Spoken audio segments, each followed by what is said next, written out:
All right, so let's go back to, I'm also telling you that as a practitioner of regenerative agriculture, of a guy who's regenerated thousands of acres of land, you cannot cost effectively do it without ruminant impact.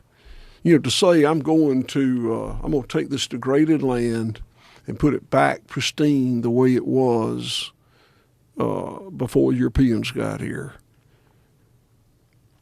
but I'm not going to put the animal impact in it. That's like you saying, I'm gonna use my mama's recipe to cook brownies, but I'm not gonna put the sugar in there. It's not the same brownie, right? And that evolution of that land without animal impact is not the same. And you need the animals to make the manure, to make the cycle, to have it all work the way it normally, naturally would. Absolutely. And that's zero carbon imprint, right? That's the idea. Or negative. Or negative. Negative in our case. In your case. So your case, you're actually extracting carbon. Correct. So that LCA I mentioned to you showed that we are sequestering 3.5 pounds of carbon dioxide equivalent, whatever that is, for every pound of grass-fed beef we sell. Ironically, the same environmental engineers, Qantas, did an LCA on, I think it was Impossible Meats, and they're sequestering 3.5, they're emitting 3.5 pounds for every pound of Impossible Burger. So if you want to have a zero footprint, for every pound of Impossible Burger you eat, you got to eat a pound of mine. Isn't that crazy? Because if you ask the average person, they think that stuff's good for you and that's good for the environment, and that if we don't get away from beef, it's just like people have these narrow perspectives, these narratives that get fed to them, and so they just repeat it over and over again. But obviously, when talking to someone like you, who's an actual farmer, you realize how complex the organization is and how much time is involved and how much effort's involved. Very few people have put a lot of thought into like what it takes to be a farmer. And what you were talking about, how it's high investment, low yield, and a lot of work.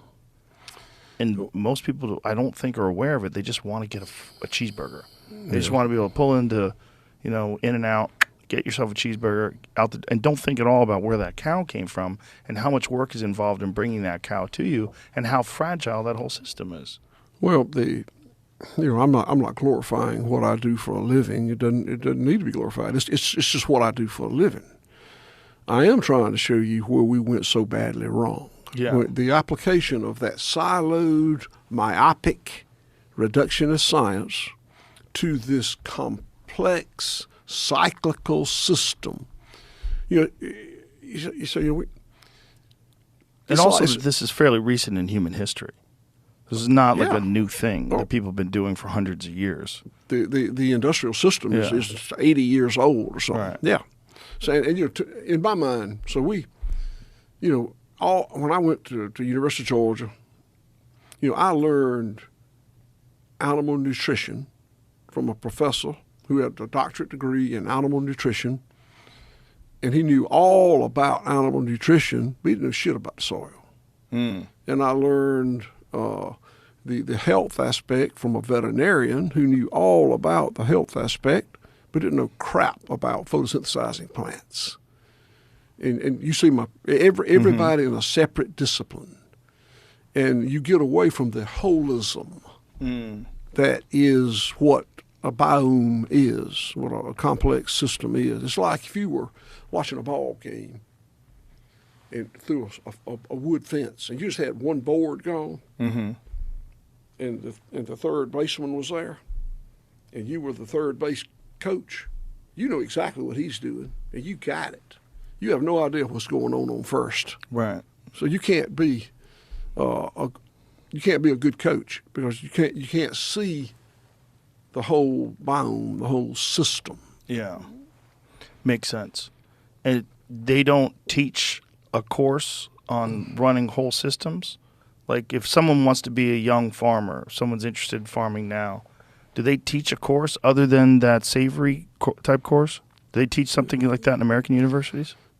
The only university in this country that I know of that land-grant university, you talk about land-grant universities for the ag schools, right? There's one renegade ag school, Michigan State University, that is actually a savory hub like us. And it's that way because there's one powerful professor there who gets it, a guy named Dr. Jason Roundtree.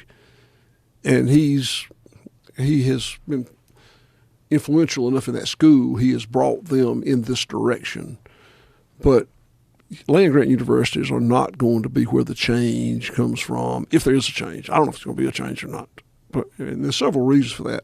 One is, you know where those land-grant universities are getting most of their funding these days? Where? Industry. Oh, boy. Big ag, big food. So, A, they're not incentivized. B, another symptom of the linear factory model is it lends itself to a how-to manual. You can write a how-to manual, somebody can, on how to put a rocket ship on the moon. Be a big old thick book, but you can do it. You can't write a how-to manual on operating Joe Rogan Spidey or operating or running white oak pastures. It's too situational.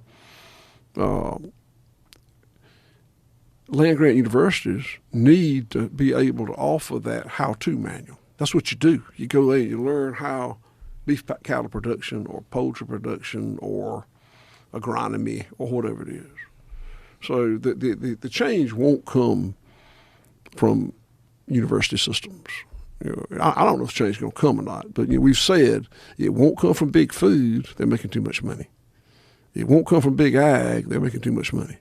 It won't come from the government because they're getting the money that big ag and big food is giving them. It won't come from the university system because it won't come from farmers because of what I told you about their commitment and ownership to the status quo. So if there is a change, it'll come from consumers.